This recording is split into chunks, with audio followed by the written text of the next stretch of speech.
আজকে দেখেছেন আপনারা যে ছাত্র জনতা ক্রিকেট সংগঠক সবাইকে নিয়েই কিন্তু আমরা অত্যন্ত সুশৃঙ্খল ভাবেই কিন্তু আমরা এটা আয়োজন করছি।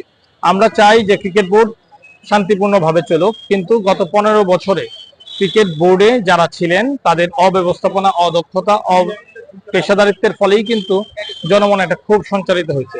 তো আমরা চাই ক্রিকেট বোর্ডে যারা পরিচালক আছেন তারা পদত্যাগ করবেন, পদত্যাগ করে একটা সুন্দর সুষ্ঠু ভাবে প্রধান উপদেষ্টা আছেন according to the BCB constitution, তারা সুন্দরভাবে ক্রিকেট বোর্ডটা পরিচালনা করবেন, এটাই আমাদের চাওয়া।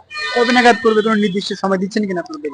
আমরা তো চাচ্ছি যে আগামী 7 দিনের মধ্যেই পরিস্থিতিটা শান্ত হোক, কারণ একমাত্র উপায় হচ্ছে তাদের পদত্যাগ।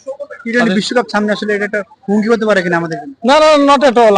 আজকে দেখেন আমরা কিন্তু অনেক কিছু করে তারপর কিন্তু আজকে এই কর্মসূচিটা দেওয়া হয়েছে। কাজেই আমরা মনে করি এটার সঙ্গে টি-20 ক্রিকেট আমরা খুব মনে প্রাণে চাচ্ছি যে